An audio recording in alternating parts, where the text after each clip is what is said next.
quite impressed of your work, actually, sir. In fact, when I met you in Philly, I was first taken back by about the energy that you had, that you brought to the table, and then I couldn't help but meet more and more really energetic, empowered people who are affecting change, who are taking things and making them real. And while at one level, Delaware may only be a state of less than 1 million people, so for some news organizations maybe it's not so important.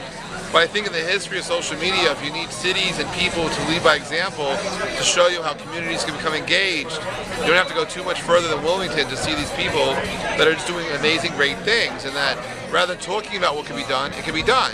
I mean, if you listen to the local radio station, there happens to be an on-air person. Say hello. Say hello. This guy is amazing. You know? This gentleman here, he actually not only does he tweet out to his audience during the day, but he actually listens to what his audience is saying at night, and he has conversations, right? Jensen 1150 WDEL. Follow that, or follow your tweet with hashtag WDEL. Yes, I actually mention tweets on the air during the show, and I try to respond, usually during commercial breaks in the news. And what happens?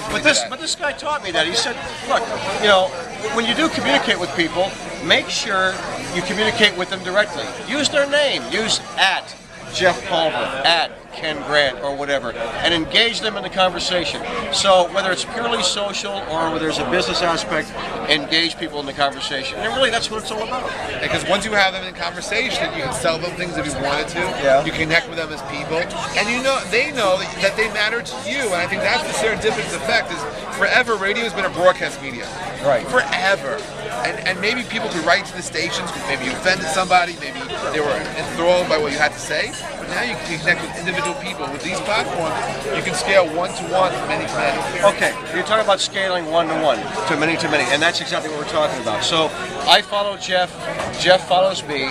People who are engaged with us kind of check out the other person, and not all, but many of them say, "Oh, I find what you're saying is interesting too." So now you're building up this whole community of communicators, and you're really bringing multiple communities together like this. It's a lot of fun.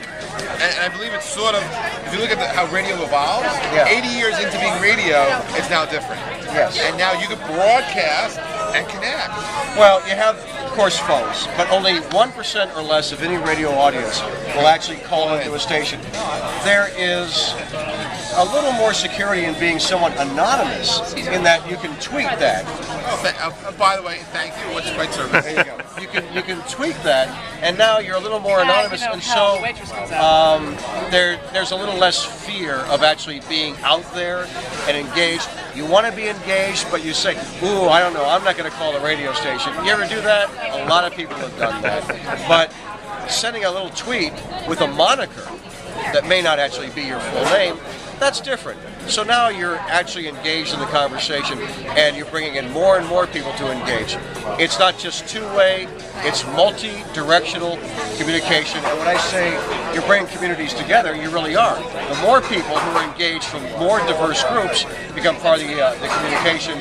And on my show, that just means more and more people are yelling and screaming. Now, in just 3 years, we have seen how far Twitter has come, how it's changed media, how it's changed government, the way business operates. Any predictions, dreams, thoughts, or fears for the next 4 or 5 years? Well, first of all, I would argue that what we're really seeing are the unintended consequences of the internet itself. That 40 years ago, when people created DARPANET, then that became the internet, something was put in motion. And the end result of it is 40 years later, humanity is more connected. People are now more connected with each other, and Twitter just happens to be that medium that's doing the connecting. But frankly, if Twitter didn't exist, there'd be something else out there that was doing that connecting. And so, for me, what's exciting is the real-time web itself. It's the fact that maybe from 93 to 2007, I look at that as the archival internet. Times when we went to places like Google and asked questions. Right. From 2007 forward, we now have a place like Twitter where people can make a statement. You make a statement, I make a statement, Ken makes a statement, Mine makes a statement. What happens is our voices pile on. So all of a sudden, our voices matter. And if someone disagrees or they want to check something, they Google it. Right. Google is now a verb. Right. So what's the next thing? Twitter. Let's pretend that Twitter goes away. Foursquare never gets off the ground. Gowalla means nothing. And eventually, it's not about the name of the application, it's about the technology.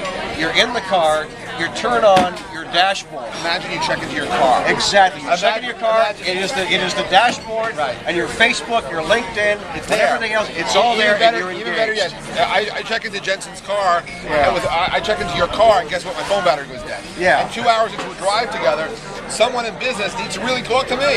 So they query your car, and they deliver the call to your car. That's right, they call my car. Because I was the last.